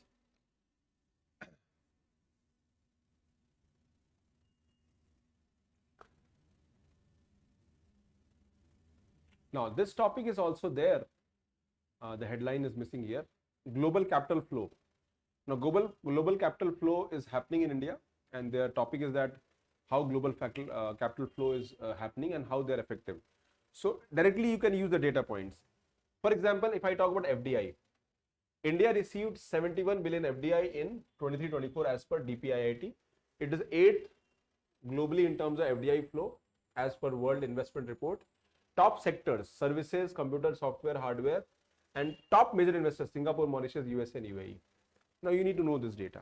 Also FPI investment has been on the lower side, especially in the equity part. India remained top remittance country. India received 125 billion. In fact, India received 129 billion in 2024. External commercial borrowing stood at 27. That means mainly for infrastructure, India is taking money from outside. But the question might be asked that in spite of all the effort, India's capital flow are not to the expected level. What are the challenges and hindrances? Now here, these are the challenges. Regulatory complexity and delay in approvals. Capital account convertibility is only partial. Geopolitical risk and inconsistent policy reform. Now this is concern over retrospective taxation though being addressed. Infrastructure bottleneck and land acquisition issues. High cost of doing business, especially for MSME sectors. Okay, so you can you can add more points. You can go and on the Google you can put what are the challenges of global capital flow, and very easily more points can be added, and you can add in your notes. I have put in some points so that they can be used more effectively. Then steps taken by India to strengthen global capital flow. Liberalization of FDI norms. 100% FDI allowed in several sectors. National monetization pipeline. Now here you can use the data. How? NIP, National Infrastructure Pipeline, National Monetization Pipeline, PM Gati Shakti. Okay. Aimed at long-term capital flow in infrastructure. Then Gift City Initiative, promotion of international finance services, IFSC. The India International Bullion Exchange. Bond market. Now again I would expect questions. Now this was in news. This topic is not there, but I'll be adding this topic in the coming lectures. How India's bond market reforms are needed, because bond market is a market through which you can mobilize resources. Inclusion of Indian government bonds in JP Morgan Global Index. Okay, that means India's bond has been added. This I had covered in the prelims current affair also. Expected to attract 20-25 billion in passive inflows. Okay, so bond market. Why do we need bond market? Bond market will help us to expand, generate more revenue, and that revenue can be added for in India's kitty. Ease of doing business. Distillation of approval, reduction in compliances, labor law, codification. We tend to remove the retrospective taxation. Now here we have cases like Vodafone case, Kane Energy case. So they have to be removed. Bilateral investment treaties, BITs, okay, to bring more policy certainty and predictability. Okay. So now again, the people who have read basic economics, they will be able to understand how they can be used.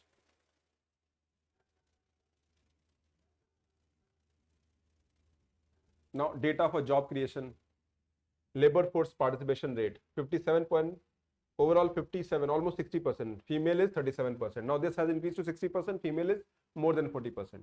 Employment elasticity 0.2, 0.3. Now it has increased to 1.11. This is old data. What are the challenges in the growth in India? Job growth. Skewed service sector 55%, employment 32%. Agriculture 45%, GDP contribution 15%.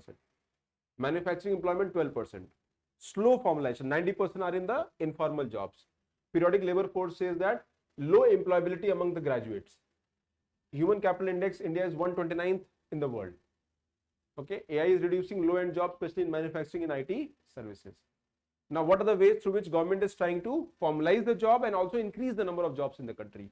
Now, these are there. PM Gati Shakti for infrastructure development, PLI scheme for creation of manufacturing or incentivize manufacturing that will automatically create jobs. Make in India is about promoting domestic manufacturing. Mudra Yojana is giving money to people so that they can create self-employment entrepreneurial approach.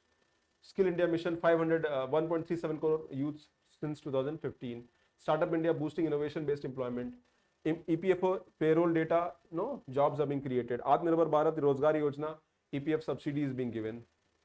Automatically these data can be used and facts can be used. But try to use multiple data sets are there, but I'll have to use the data which is more relevant.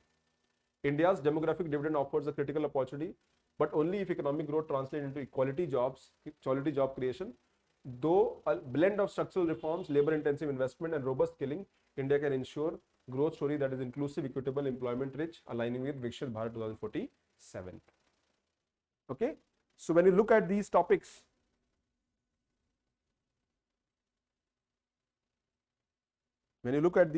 you'll understand that these topics will take some time and effort from your side, but they will definitely create that requisite balance in your understanding. Okay. Now, let me take some topics in the top. Maybe 2 more topics and then we'll end the class. There was the first class, and tomorrow in the last 20 minutes, we'll be writing. Today I'm not giving you because I wanted you to. Now I want you to go through them. But before, I want you to understand how to write the answers. How to do answer writing for mains. How do you score better? Tomorrow I'll show you the topper copy also. I'll have to see. So there are topics I want to cover is the critical mission. This topic I want to cover. And then I had covered gig economy is okay, economic disparity, yes. One more topic. 2 topics I want to cover, and then I'll discuss about answer writing. Gender inclusion, gig economy. Yeah. The gig economy I'll cover. So critical mission and gig economy. Topic 3.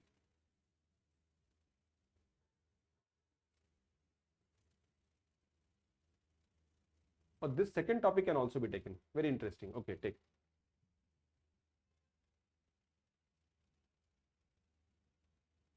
So India's demographic transition. Now India's population has been India's population growth has been major focus.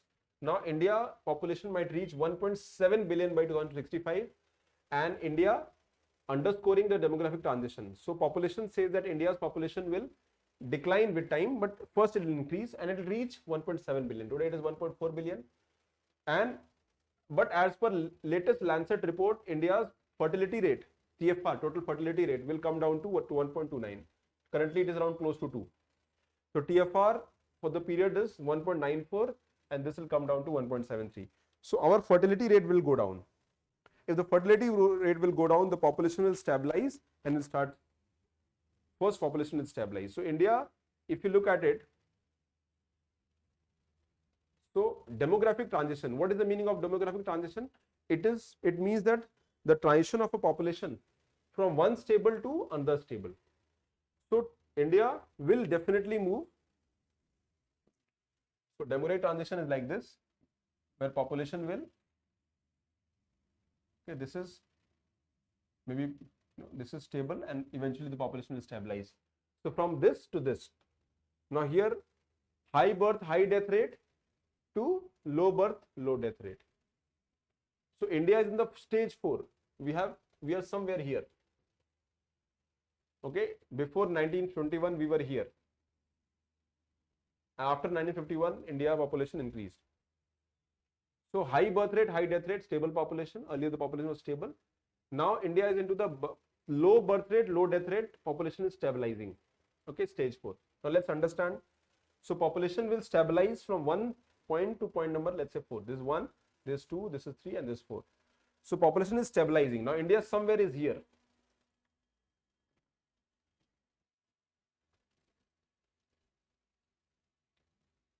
Or late stage 3 or early stage 4.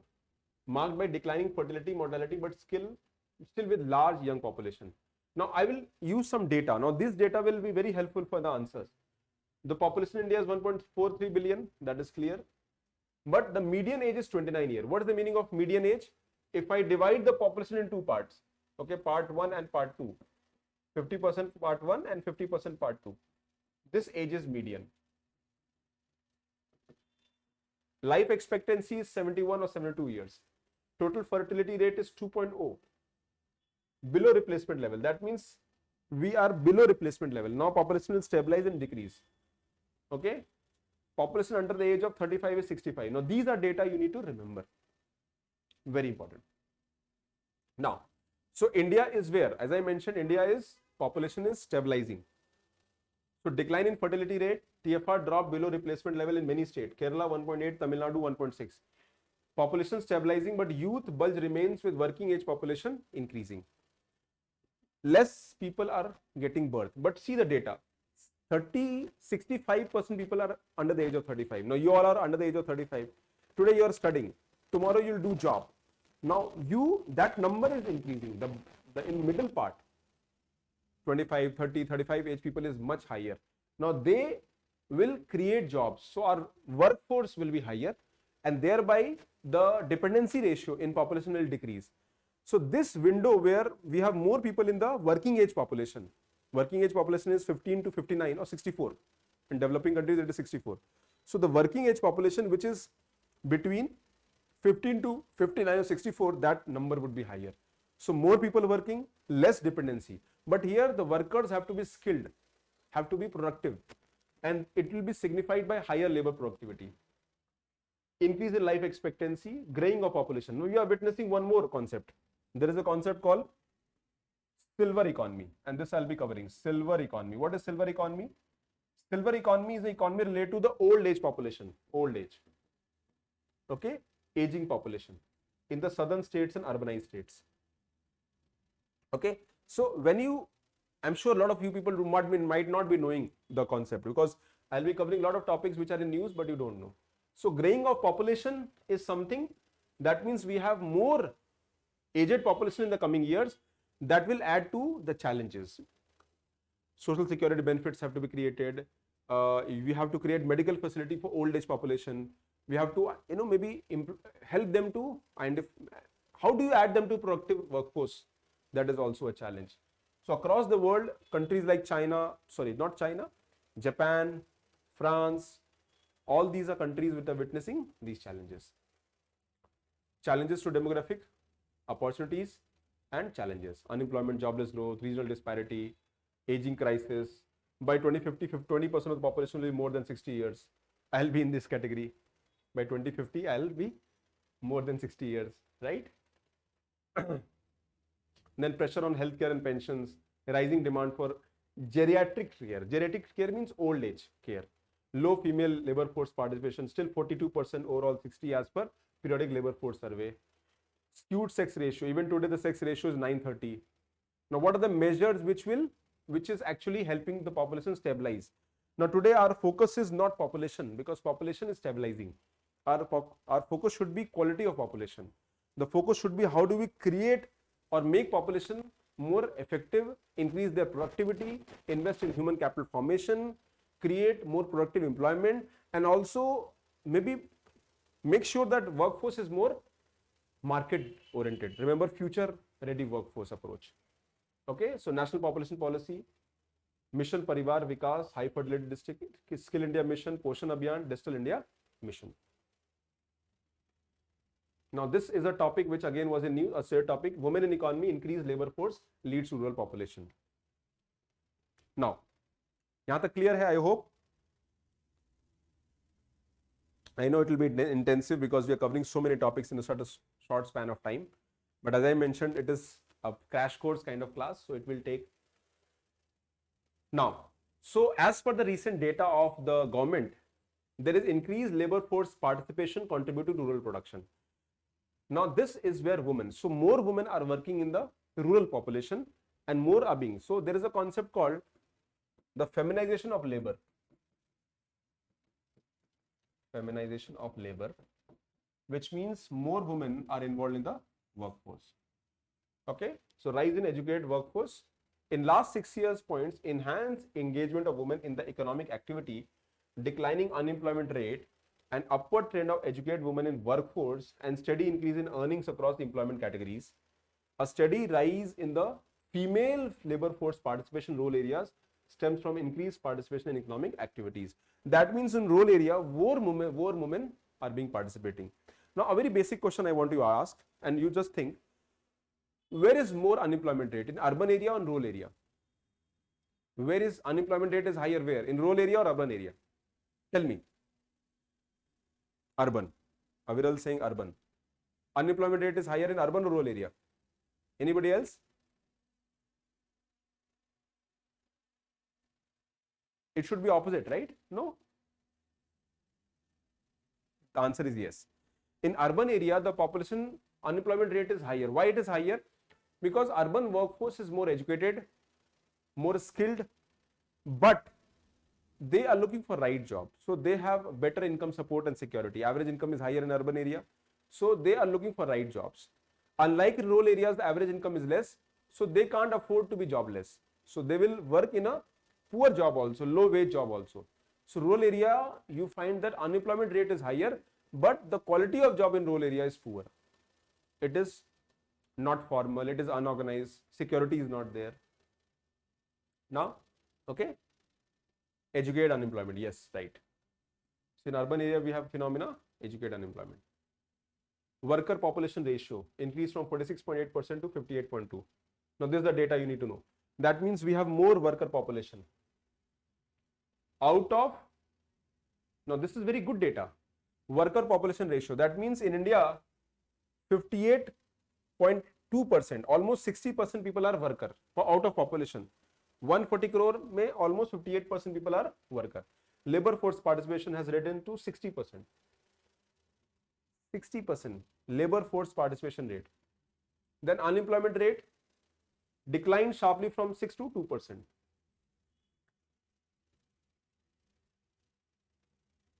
Now this is very important. Increased labor employment indicator. Rural female labor force participation has increased significantly by 23 points between 17-18, 23-24. That is from 24.6% to 47.6%, indicating a rising contribution of women in the rural production. They also believe that this data is now being better captured by PLFS survey. That means now we have 40% women who are working as a workforce. Okay, so labor force participation has increased from 23% to 41.7% in matter of 6 years. Now this is very good, and an unemployment rate has come down drastically. So more women, but then also there is also 23.9% women with educated level are workforce compared to 11%. That means higher education may we have more women who are working. Okay, but there are a lot of women who are outside the workforce. They are not working. Why? Two reasons. The first is they have voluntarily taken, let's say you have a job and you leave the job and you prepare for UPSC, or you want to do some higher course. So you are talking about education. You are adapting to education, and you are making sure that your focus is on higher qualification in terms of education. Also, a lot of women chose to take care of domestic responsibility. 43.04% women identified childcare and homemaking responsibility as barriers. Now these are barriers also, and it's a responsibility also, especially in the nuclear family where support is not available. Both husband and wife working together will have a challenge, and India does not have that ecosystem where the child support facilities are there. Though we do have in urban areas, but not to that extent. But in developed countries, that ecosystem is much more prevalent. Now, what are the measures taken by government to empower women? Niti Aayog, central government scheme, 70 central government scheme, 15 focusing on supporting entrepreneurship, 400 state level scheme support entrepreneurship, 9 crore women are working under SHG, under National Rural Livelihood Mission. Now these data can be very effective. And I'll cover this topic and then we'll stop. National Critical Mineral Mission. Okay, tomorrow I want you to be ready with pen and paper. You will revise all this note tomorrow, and I will live answer writing will do, and I want you to read it thoroughly. Okay, let's try to do that.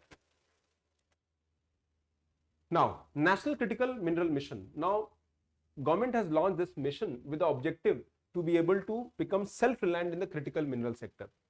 Now, India has been we have been putting 1,200 exploration projects in the coming years, and government is focusing on critical minerals. Now, what are critical minerals? Critical minerals are essential for development of the country and for national security.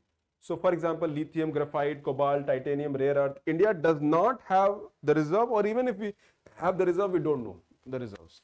So, thereby we have to invest here, and these are very critical for high-end technology, telecommunication, transport, and defense in future. So, we will transition from a low carbon economy to achieve global net zero commitment, and for that, again, we need these technologies. So, solar energy, all these, the critical minerals are used in solar energy, making PV cells and other aspects. Then India's solar capacity 64 gigawatt, we want to increase it to 500. Wind energy, again India want to increase from 42 gigawatt to 140 gigawatt. Electric vehicles are new for urban mobility. National Urban Mobility Plan plans to develop 6-7 million EVs by 2024. Okay, so these are, you can just go through these notes.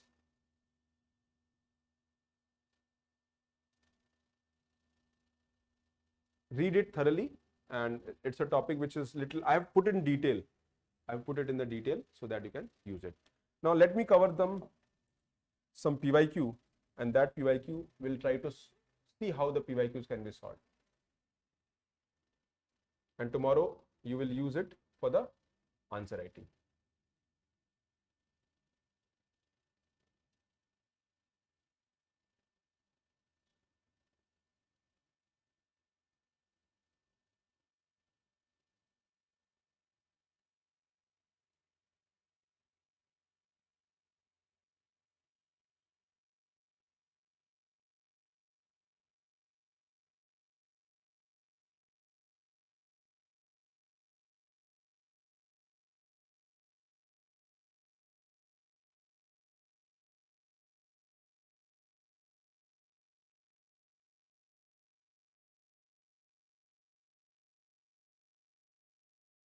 Any question can be taken. I'm just thinking which question can be taken.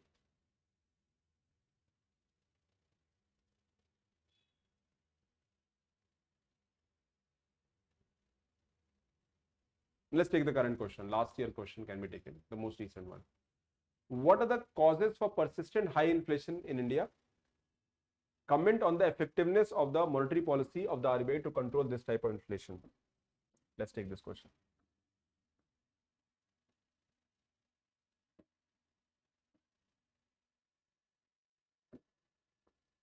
What are the reasons for persistent high inflation in India?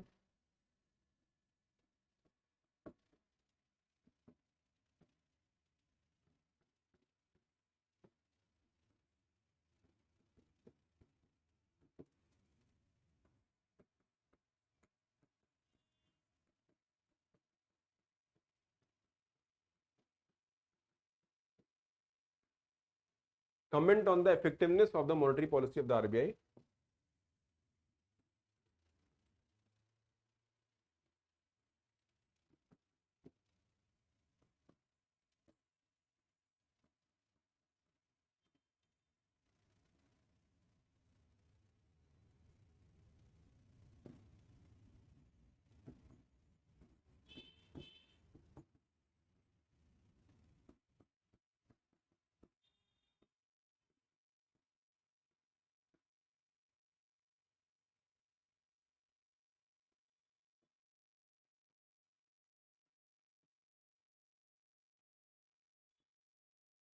Now, this is the question. Now, what is the first step? How do you write the answer? Now, this is 10 marker, remember.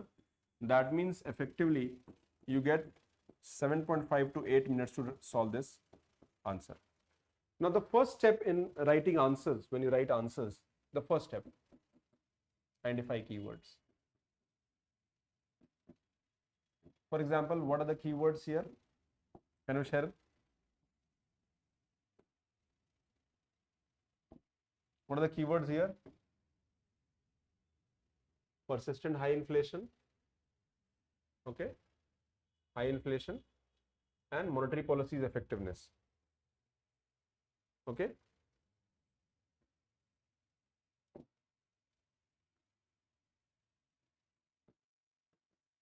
Persistent means consistently the inflation is high. Persistent high inflation and monetary policy effectiveness. Now, how do you start the answer? Now, when you have such questions, now they're talking about persistent high inflation. For this, you need to have data. So you need to understand the inflation trends in the last 2-3 years, the inflation in India is on the higher side. I'll give you a data. So average inflation in India has been between 5 to 6% in last 2-3 years, which means the inflation is close to the inflation target range. What is inflation targeting range in India? Inflation targeting range in India is 4 plus minus 2%. That means 2 to 6%. So we were inching towards 6%. In many months we breached it. So this is, and here the focus more food inflation is a problem. Okay, high food inflation. So here they are talking about food inflation is even higher, say 8%, 10%. So persistent, this is even higher. So we have breezed that. So food inflation is a problem. Now why food inflation? Can you tell me why food inflation? How will you say? As per the recent data, the high food inflation has been on the, again, you have to have the data, the trend. So the food inflation has been maybe 7-8% consistently, which is more than the inflation targeting range. Now reasons for high food inflation, tell me reasons for high food inflation. Now you will put a subheading, high food inflation. Tell me, what are the reasons for high food inflation? Supply bottleneck,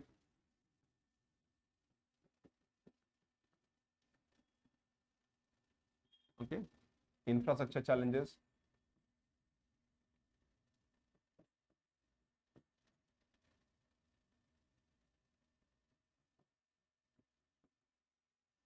infrastructure challenges. What are the infrastructure challenges that we have? Market failure,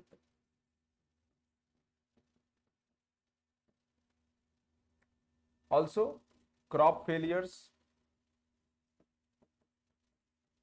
Crop failures is also there. Then climate induced factors.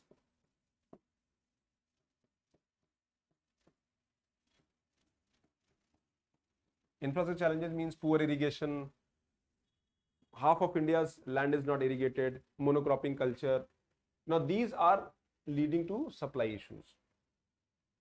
Okay, especially the inflation of top. What is top? Tomato, onion and potato. So tomato, onion, potato, these are the basic ingredient and inflation is higher. In fact, we also witnessing a phenomenon called protein inflation. You can add here protein inflation. And why protein inflation? Because of change in the dietary habit of the population. Now, when you look at the consumer expenditure survey, the average income in India has increased. Now, because average income in the India has increased, now that has led to a situation where people are going for the food item which are protein rich, and the supply of protein item, for example, egg, fish, pulses, the demand is there, and that is not there.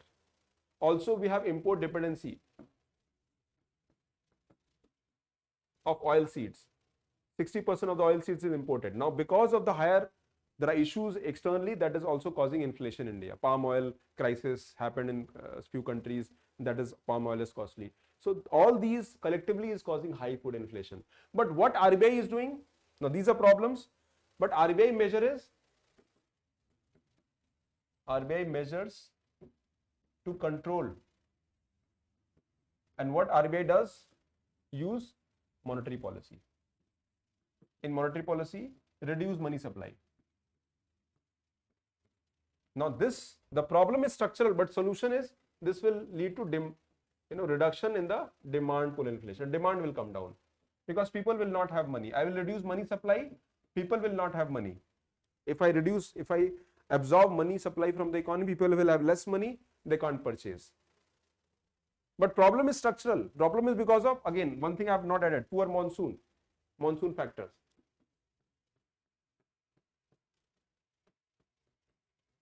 So automatically when you write all these points and you have some basic data, you have remembered, nobody can stop. Okay, monsoon factors are there. Indian agriculture is said to gamble of monsoon. Now these mainly are causing the issue of supply side bottleneck, and one factor is also the climate induced factors. Now climate has impacted the yield. The climate induced factors are lower yield. Now all these require data. That is why data points have to be readied. You have to remember, you have to write them, understand them. Then, so problem, now this is ineffective. It can't control food inflation. It can control overall inflation, but food inflation it cannot control. Okay, it cannot control. This is ineffective for food inflation. Food prices are still higher, but people are not purchasing food because they don't have money in their hand. So that is where it is important. RBI, so the solution, what is the solution? Fiscal policy is more effective.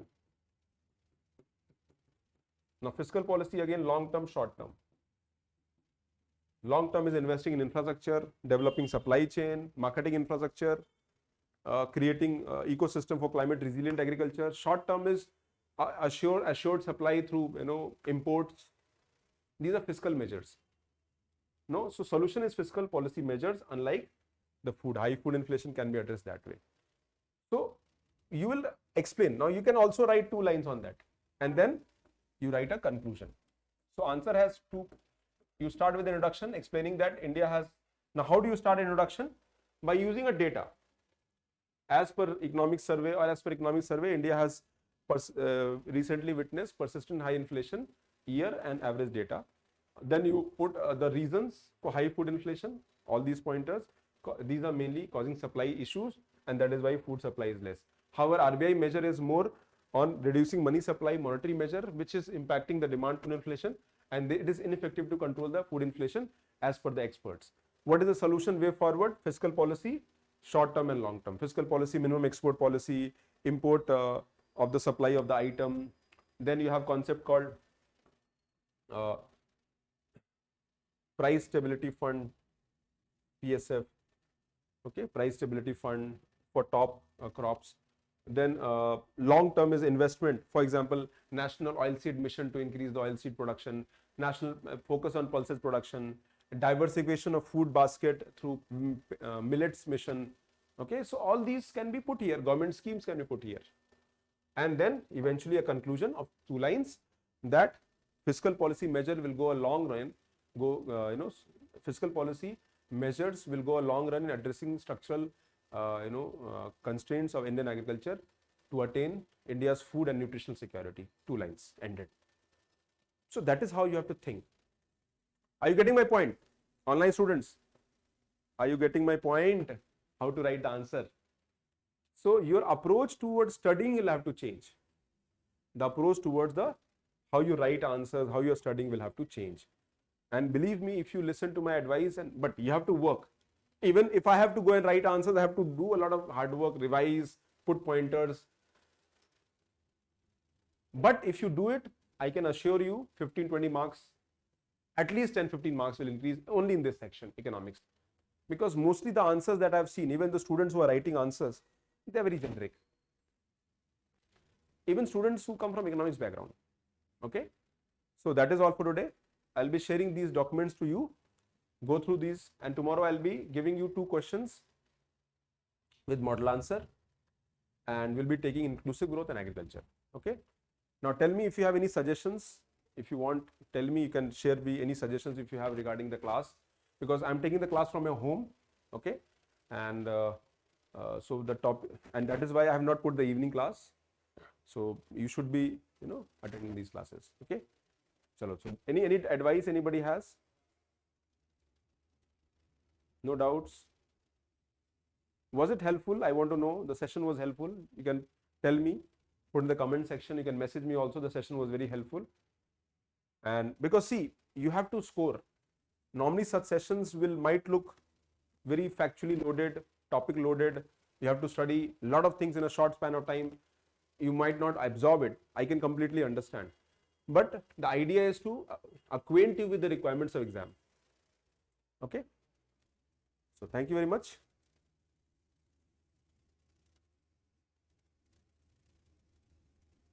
Okay. Take care. God bless you. Bye bye.